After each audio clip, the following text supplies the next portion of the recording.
Mátíù orí 14 láti ẹsẹ̀ 1 títí dé ẹsẹ̀ 36.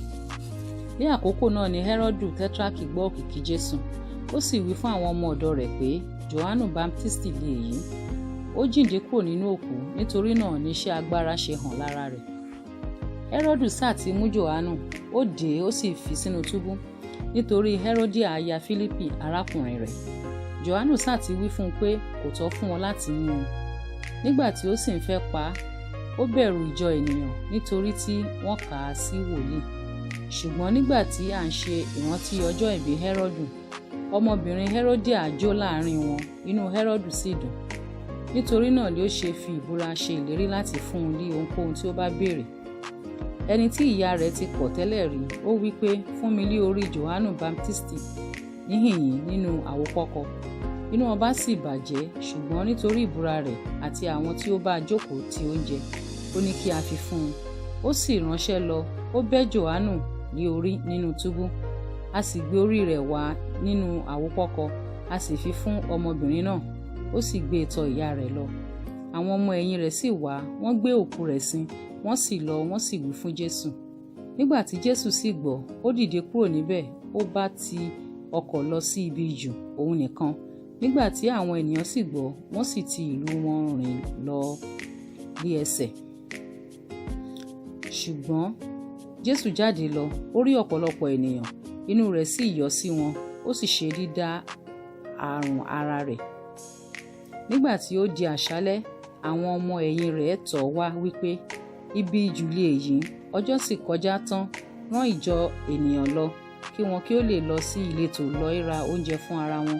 Jésù sì wí fún wọn pé wọn kò ní lọ, ẹ fún wọn ní oúnjẹ. Wọ́n sì wí fún un pé àwa kò ní ju iṣu àkàrà 5 àti ẹja 2 níhìn-ín. Ó sì wí pé ẹ mú wọn fún mi wá níhìn-ín. Ó sì pàṣẹ kí ìjọ ènìyàn jókòó lórí koríko. Ó sì mú iṣu àkàrà 5 àti ẹja 2 náà. Nígbà tí ó gbé ojú sókè ọ̀run, ó súre ó sì bù. Ó fi àkàrà náà fún àwọn ọmọ ẹ̀yìn rẹ̀. Àwọn ọmọ ẹ̀yìn rẹ̀ sì fi fún ìjọ ènìyàn. Gbogbo wọn sì jẹ, wọ́n sì yó, wọ́n sì kó àjẹkù tí ó kù jọ. Agbọ̀n 12 kún. Àwọn tí ó sì jẹ́ tó ìwọ̀n 25 ọkùnrin, lé àìka àwọn obìnrin àti àwọn ọmọdé. Lójú kan náà Jésù sì rọ àwọn ọmọ ẹ̀yìn rẹ̀ láti bọ́ sínú ọkọ̀, kí wọn kí ó síwájú rẹ̀ lọ sí apá kejì, nígbà tí òun tú ìjọ ènìyàn ká. Nígbà tí ó sì tú ìjọ ènìyàn ká tán, ó gun orí òkè lọ òun nìkan láti gbàdúrà. Nígbà tí alẹ́ sì lẹ́, òun nìkan wà níbẹ̀. Ṣùgbọ́n nígbà náà ni ọkọ̀ wà láàrin adágún tí ń rumi tì síwájú sẹ́yìn, nítorí tí afẹ́fẹ́ ṣe ọwọ́ òdì sí wọn. Nígbà tí ó di ìṣọ́kẹrin òru, Jésù tọ̀ wọ́n lọ, ó ń rìn lórí òkun. Nígbà tí àwọn ọmọ ẹ̀yìn rẹ̀ rí i tí ó ń rìn lórí òkun, ẹ̀rù bà wọ́n, wọ́n wí pé iwin ni, wọ́n fi ìbẹ̀rù kígbe sókè. Ṣùgbọ́n lójú kan náà ni Jésù wí fún wọn pé ẹ tújú ká, èmi ni, ẹ má bẹ̀rù. Pétérù sì dá lóhùn wípé Olúwa, bí ìwọ bá ní, pàṣẹ kí èmi tọ̀ ọ́ wá lórí omi. Ó sì wí pé wá. Nígbà tí Pétérù sọ̀kalẹ̀ láti inú ọkọ̀ lọ, ó ń rìn lójú omi láti tọ̀ Jésù lọ.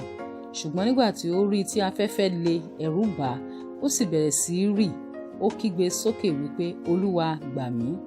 Lójú kan náà Jésù sì na ọwọ́ rẹ̀, ó dì í mú, ó sì wí fún un pé ìwọ onígbàgbọ́ kékeré, èéṣe tí ìwọ fi ń ṣiyèméjì? Nígbà tí wọ́n sì bọ́ sínú ọkọ̀, afẹ́fẹ́ dá.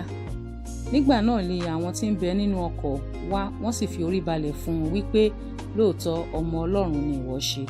Nígbà tí wọ́n sì rékọjá sí apá kejì, wọ́n dé ilẹ̀ àwọn ará Gésésárẹ́tì. Nígbà tí àwọn ènìyàn ibẹ̀ sì mọ̀ pé òun ni, wọ́n ránṣẹ́ lọ sí gbogbo ìlú náà yíká, wọ́n sì gbé gbogbo àwọn olókùnrùn tọ̀ wá. Wọ́n bẹ̀ ẹ́ pé kí wọn kí ó sá lè fi ọwọ́ kan ìṣẹ́tí aṣọ rẹ̀. Ìwọ̀n gbogbo àwọn tí ó sì fi ọwọ́ kàn án di alára dídá ṣáṣá.